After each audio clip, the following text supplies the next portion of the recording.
So wrist pain. Do you have or have you got wrist pain?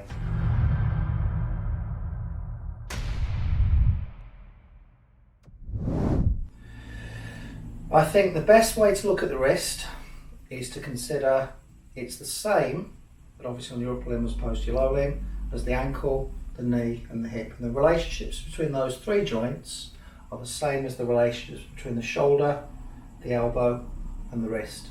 So just like in the previous videos we've done on squat mechanics, improving your squat or improving your deadlift, where we've addressed biomechanics at the ankle and biomechanics at the hip in order to improve knee function, we're going to look at the wrist in the same way. So your wrist joint primarily is formed of 8 bones. These are what we call your carpal bones. And when you're in a bench press position, when you're in a high bar or low bar squat, you tend to find that places those wrists and those carpal bones in a fairly vulnerable position. Now, repeated grinding out those positions and then adding load on top of those things is going to make your wrists hot and squealy. So the purpose of the next few videos is going to be to address some of the soft tissue restrictions in the forearm, some of the soft tissue restrictions in the biceps and triceps, and then a technique, a mobilisation technique to try and address the mechanics of those carpal bones, get them moving better so you can get into your wrist extended position, into your loaded wrist extended position much more comfortably.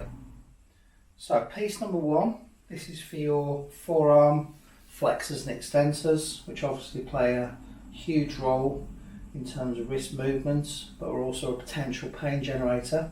So if you're getting pain into that position, so into your bench press, your squat position, it's probably some tightness through the front of the forearms, through the flexor muscles, the muscles that do that.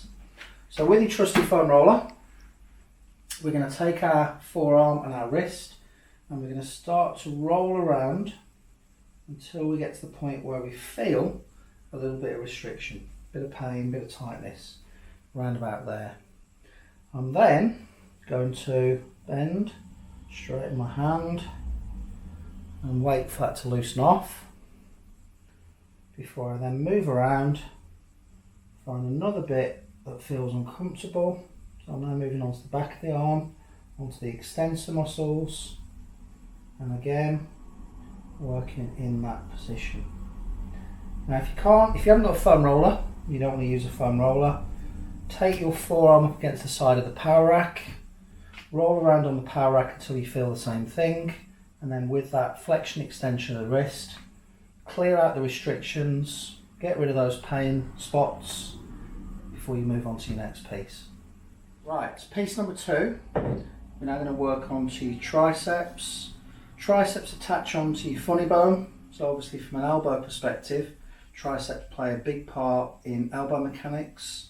And if we assume that the elbow is like the knee, then that then knocks it into the wrist. So this is your peanut mobility ball. You can buy these pretty cheaply from various online sources. Pressure from your other arm onto the ball, so you're going to apply some downward pressure and then you're going to find your hot spot, you're going to camp out there and we're going to simply try and bend and straighten your arm. Now the first few times you do this, you're going to find it will feel pretty gnarly, and then as the muscle eases, you'll find you'll be able to go lower and lower into full extension until you're camping out in the arm in a fully straight position. Before you bring your arm back up, roll around again, find another hot spot, and then do the same thing again. So in that position, just like on the foam roller, we're going to spend about 60 seconds rolling around to find the hot spots, moving once we find those hot spots to release the tension before we move on to piece number 3. So piece number 3, ideally this would be your power band. This is a mobility belt, this is what we'd use clinically. There's no stretch in this, and I think from a comfort perspective the power band actually works better. So you're going to take the power band out, so you're going to create some tension in the band by walking your hand out as far as you can. We're going to fix onto the wrist and then we're going to simply oscillate side to side. What the band is doing is pulling the carpal, the bones in your forearm that way, giving the carpal bones some space to move. And you'll find with the power band, with plenty of tension through that power band, that should clear out the corners of your wrist flexion, so that when you go back into the position, you test, retest, you notice an improvement on your ability to be able to do that movement and a reduction in the pain sensation.